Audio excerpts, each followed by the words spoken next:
Guys, this is the brand new MJX Ford Bronco R, and this might be the most beautiful RC car I've ever seen. Between this absolutely gorgeous scale detailed body, awesome looking lights in the front, and this beautiful blue, black, red, and white paint scheme, I'm hard pressed to think of a better looking RC car out there right now. Not only that, but the size of this thing means it could be the perfect solid axle mini basher. With a 9-inch wheelbase, it's pretty similar in size to a Traxxas Mini Maxx, though it is quite a bit taller. The tires are a little bit smaller than those on the Mini Maxx and are closer in diameter to the ones on the Mini XRT. As you can see here though, we do get 5 of them because the full-size truck has a full-size spare, and so does this one. The front end of the body is held down with just 2 magnets. These are pretty strong magnets, and I don't think this is going to be coming open on its own, but it is pretty easy to open up. It folds almost all the way flat, and it looks like it's going to come off with just 2 screws.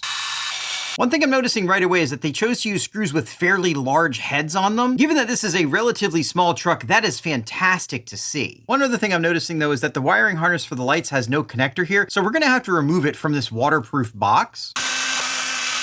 Removing the lid on this, you can see it's very similar in construction to some of their other waterproof boxes, though it's not exactly the same. We do have a silicone O-ring here, and then we've got more of a blade style foam gasket for the wiring, and a little bit of a blade to push down on that foam gasket. I suspect this will be at least reasonably water resistant, though maybe not perfectly waterproof, so you might not want to submerge this thing. Now just unplug this light wire and get it out of here. We do have some zip ties for wire organization. This is okay, though if you ever have to work on the truck, you're obviously going to be undoing these, and chances are you probably won't be redoing them, so I'm not sure just how useful they are. And unfortunately, we also have a wire that goes all the way to the backlights from the front lights with no connector on it. That being said, there is a little cover on top of what I think is a circuit board here. Let's take this cover off and see if maybe we can disconnect it from in there.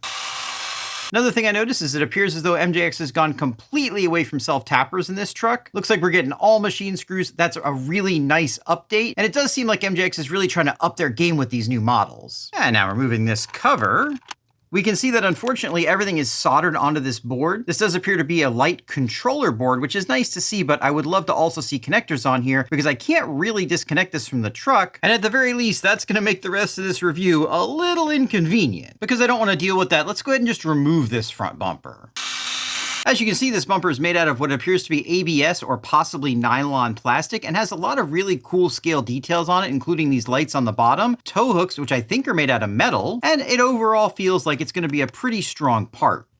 Okay, with that finally removed, we can get a closer look at this body, and again, it is a gorgeous thing to look at. You can see underneath, we've got a beautiful blue, fully integrated roll cage. We've got that control board for the lights there. You can see by how thick this body is that it's not Lexan. This is going to be ABS plastic, which should make it pretty strong, but it also makes it pretty heavy. Looking inside, there are no driver figures, but there is a full half interior. Then interestingly, you can see there's these little vents down here, and that actually aligns with the fan on this ESC, which is fantastic attention to detail. We do have a full-size spare in the back. This is a real wheel and tire, so it can be used if you damage one. And overall, I can't say this enough, this thing is pretty. Though MJX, please, connectors on your wires. And yes, this is an officially licensed Ford body. You even get a fancy Ford sticker on the box. Of course, it's under the body where things get really interesting because this is a brand new platform that I've never seen before. We've got a steel frame, a full brushless power system, and I'm really excited to take a deeper dive into this thing. Removing these tires, we just have standard wheel nuts on here. These tires are 12mm hex, and they do appear to be true bead locks. This tire does feel kind of weird inside. I'm not sure if it's got foams or not. Let's pull this apart and take a closer look.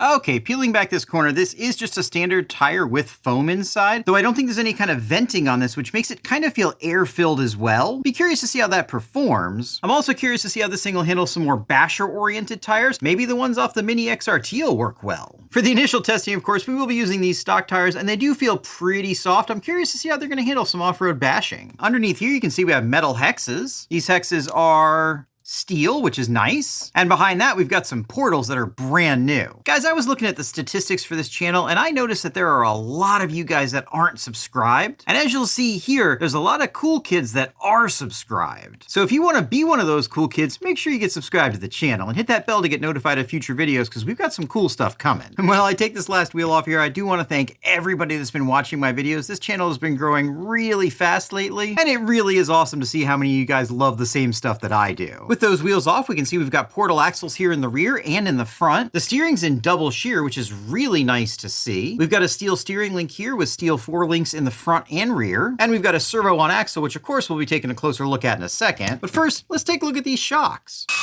Again, I'm loving seeing these big chunky screws on this platform. Tiny screws suck, and it's great to see manufacturers going away from them. With those screws removed, we get a nice smooth feeling shock. This thing actually feels really good. It's got an aluminum body with a plastic cap and plastic bottom. In the box, we also got an extra set of springs. Let's see how they compare to the ones that came on the truck. As you can see, these springs are the same length, but this has more coils on it, which means this will be a softer spring, assuming these are the same wire diameter. Checking that, we can see this one is 0.91 millimeters, and this one is also 0.9 millimeters. So yes, same wire diameter. So that means the springs that come along with it are going to be a little bit softer. Something interesting about coil springs that a lot of people don't know is if you actually cut down a coil spring, you make it stiffer, not softer. And the reason is because a coil spring is just a straight piece of wire that's been bent up in a spiral. And if you picture a long straight piece of wire, it's a lot easier to bend than a short straight piece of wire. The same thing is true for a coil spring. So if you see a spring that has more coils, that spring is going to be softer than a spring with fewer coils. We'll leave the stiffer spring in there for now, but it is nice to see the tuning option. Overall, I'm happy with these shocks. They feel really, really nice and should serve this purpose just fine. One thing I'm not a huge fan of is the nut that just fell out of the other side of where the screw was. As you can see here, we do have a nut here on both sides. And whereas this means you're not going to strip the threads out in plastic, it also means you're more likely to lose the nut when you take it apart, and it makes it more difficult to put together. Personally, I'd prefer to see them get rid of these and just screw directly into plastic, but they both have their advantages and disadvantages. Pulling one of these links out of here, we can see that this is steel. Yes, that's steel. And the rod ends look reasonably thick. There are some other solid axle trucks out there that have problems with these rod ends coming apart. Hopefully these will be strong enough. They do look fairly stout though. Taking a closer look at this servo, you can see it's 20 kilogram. That's actually 20 kilogram centimeter, and that's a rotational force specification. Basically, it means at 1 centimeter from the pivot point, it can lift 20 kilograms of weight. Usually manufacturers exaggerate those specifications. It's kind of like the C rating on batteries. But the nice thing is this is a standard 1/10 scale servo, so you can replace it with whatever you want. And we might actually want to replace this servo horn because it feels loose. Yeah, the splines on this servo horn have some pretty loose tolerances on them, so this might result in some vague steering feel. We'll stick with this for now, but this could be a cheap, easy upgrade. One thing I'll note is that there is no servo saver on here, so if you're going to be doing any serious bashing with it, you might want to add a servo horn with a servo saver. There are several different options for that. This servo does claim to be waterproof. And supporting that claim, you can see O-rings on the screws. Underneath the cover, we do have a nice thick waterproofing O-ring, though the board's kind of flapping around in the breeze, as is the capacitor. But we have an aluminum center casing, which is good for heat sinking from the motor. And in the gear train, you can see we have what looks like a combination aluminum brass set of gears. This should be just fine for crawling and light bashing, but again, it's a standard 1/10 scale servo, and we do have a ball bearing here in the top, as well as a couple of bushings for the second and third shaft. Though interestingly, I don't see any kind of O-ring or seal up here, which definitely makes me question the waterproof prowess of this servo. And putting this together, yeah, I want to mention again, I'm definitely not happy with the way this servo horn feels. Maybe it won't be a problem in practice though. We'll just make sure we make it nice and tight. One thing to always do when you put a servo back together, if you take it apart, is make sure it actually works when you're done. It can be pretty easy to jam the gears up in there, and it's best to know now before you put it back in the vehicle and have to take it back out again. Ask me how I know. Now, taking a closer look at this axle, I'm actually pretty impressed with this design. You can see we have a double shear mount for the drag link going from one side to the other. We do have a plastic tie rod. This isn't necessarily a bad thing, as this is going to give a little bit of flex to the steering system and should absorb some shock. We do have these steel 12mm hexes. These are held on by cross-pin grub screws, which means they should be pretty secure. That being said, these do have flats on the inside, which means you may or may not be able to use hex extenders. Probably just depends on how they're designed. As you can see, these are portal axles, and portal axles actually have two benefits. The first one is, as you can see, the wheels are actually lower than the center, which gets this up and out of the way for obstacles. But the second one, and something a lot of people don't realize, is that it actually reduces the torque on the input of the differential. Because part of the gear reduction happens out here, this part actually spins faster with less torque, meaning there's less reactive torque trying to twist the chassis and body back and forth as you accelerate and decelerate. Underneath this portal cover, you can see we do have what appears to be sintered steel gears. There's full ball bearings throughout and a nice amount of grease. These stub axles are machined steel, and overall this portal box looks pretty decent. On the steering side of things, these are shouldered screws, which means the steering itself isn't happening on threads. That's a nice detail. And then pulling the knuckle off, you can see there are steel bushings in here. This will also help with the smoothness and longevity of the steering. The front drive system uses CVDs. That term CVD is a bit of a misnomer though, and I want to explain a little bit more what I meant in the last episode when I talked about universal joints not being constant velocity and CVDs not being constant velocity. A universal joint isn't constant velocity because the actual motion happens in two separate areas, but a CVD also isn't. The reason is there's just a single pin going through here, so when this is at an angle, that pin actually describes an oval, not a circle, as it spins, and that means the shaft it's driving speeds up and slows down a little bit as it goes through that oval. Dog bones are exactly the same, they just are a little less fancy than this. Another really cool thing I've noticed is that most of the screws in this truck are only a couple of different sizes. This is something that Traxxas pioneered, Arrma has been doing, and it seems like other manufacturers are picking up on as well. This makes disassembly and especially reassembly much easier. And now pulling apart the two halves of this axle, we can see we've got a pretty basic looking locker differential in here. Essentially, there's no differential in here at all. It's just all locked together. This is pretty typical for a crawler, but might make things a little bit harder for bashing. We'll just have to see here in a few minutes. These gears are sintered steel, and as you can see, they're a bit smaller than you might expect for a vehicle this size. That's another great advantage of having that portal reduction. The gears further up the train can be smaller because, again, there's less torque on them. All right, let me quickly get all this put back together, then let's take a look at the heart of this beast. I have to say, guys, so far, everything I've touched on this truck feels very high quality. That includes this thick stamped steel chassis, as well as everything attached to it. Powering this thing is what is turning into a fairly familiar looking ESC, though this has an M on it, which I've never seen before. Also included is this 2S 2000 milliamp hour lithium ion battery. It has the Angry Snail moniker on it, which I'm surprised to see because I thought that was only for their lithium polymer batteries, but I guess that's not the case. Even though it doesn't say anywhere in the manual that this ESC is 3S compatible, I've got a sneaking suspicion that it will be, so we're definitely going to be trying that, though we may end up blowing it up. But if we don't, I think this 3500 kV brushless motor should be able to handle 3S as well. Controlling all that is a fairly generic looking receiver, and that's going to be running off this very basic transmitter. This thing's fairly small, and to be honest with you, it doesn't feel all that great. It's not the cheapest feeling transmitter I've ever held, but it's far from the nicest. Hopefully we won't have any kind of latency issues with this. Again, we're just gonna have to find out. One thing that can sometimes be difficult with these crawler style platforms is getting the actual transmission module out. This one looks like it's gonna be fairly easy though, with just 4 screws. And yeah, 4 screws and it comes right out of here. As you can see, we've got very similar CVD style axles for the front and rear. And one thing I just noticed is that they do counter rotate. This means that they cancel the torque of each other out, so we won't have any of that chassis roll on acceleration and deceleration. That's really fantastic to see. One thing I'm not super excited to see are plastic transmission gears in here. It looks like everything but the pinion gear is plastic. Again, with those portals, there's not as much torque on these gears, but it would be nice to see them come as steel. As you can see here, a set of steel gears is an available upgrade, so that's a good thing at least. The motor mount also does have different holes for various pinion sizes, and it is stamped aluminum, so while it's not the strongest thing in the world, at least it's not plastic. And then finally on the chassis, the rear axle is basically the same as the front axle. Of course, we just have lockouts instead of the hubs and knuckles. And we have a standard 4-link suspension in the rear. And in case I forgot to mention it, also a standard 4-link suspension in the front. All right, guys, let me get all this put back together and let's see how this thing performs. Before we take this thing out and see how it performs, I want to talk about these lights. In person, they look absolutely awesome, way better than they do on camera, but they do have several different modes. You've got the one you're going to use, flashing, worse flashing, even worse flashing, and off. There are also lights in the back that have reverse lights, and thankfully, they do not have turn signals. All right, guys, let's go see how this beautiful beast performs. As you can see, for a crawler, this thing's actually reasonably quick. We'll be doing some top speed testing in a minute, but of course, as a crawler, we need to see how slow it can go.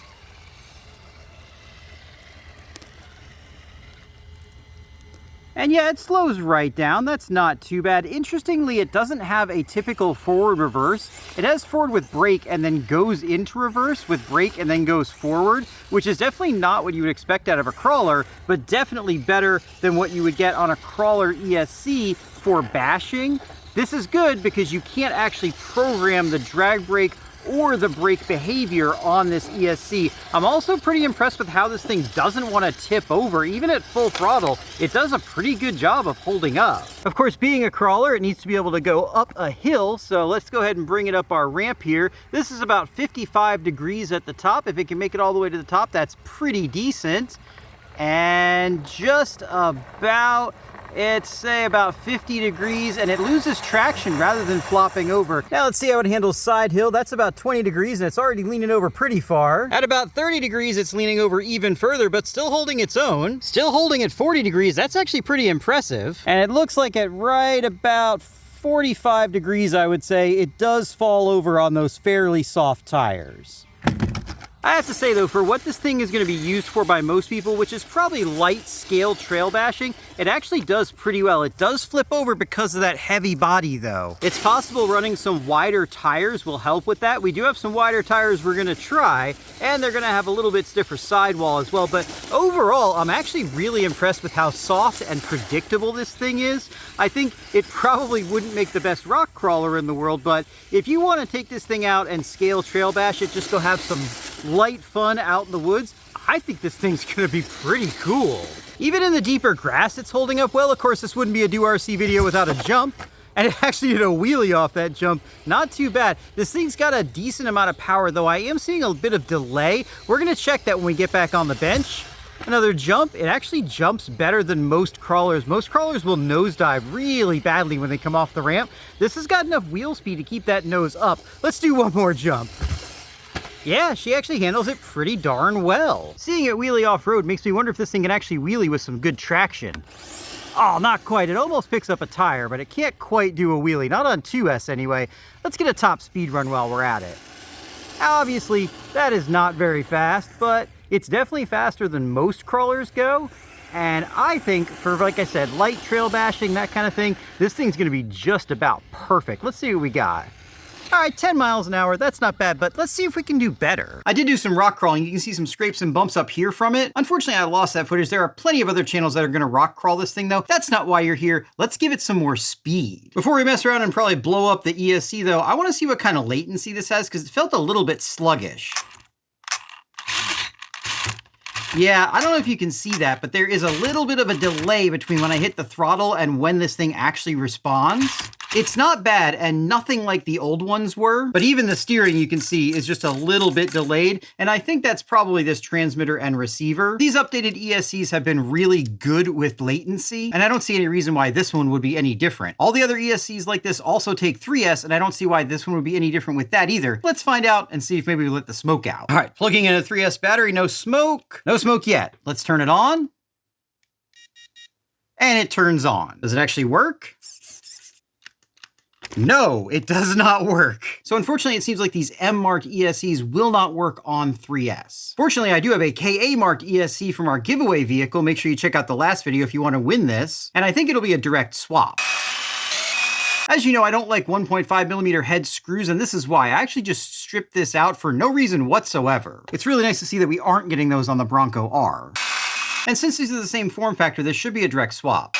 See what we got here, and yep, that's gonna be a direct swap. Let me get this buttoned up and see if we can do some wheelies on 3S. All right, now we're on 3S. Since it's great to change multiple variables when experimenting, I also changed over to some 2.2 trenchers. Let's see if it'll do a wheelie now.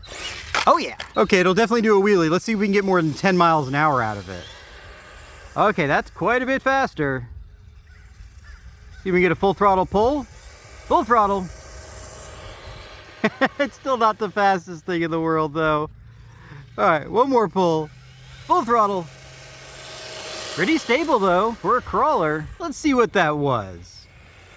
14 miles an hour, that makes sense. Let's see if it bashes any more excitingly.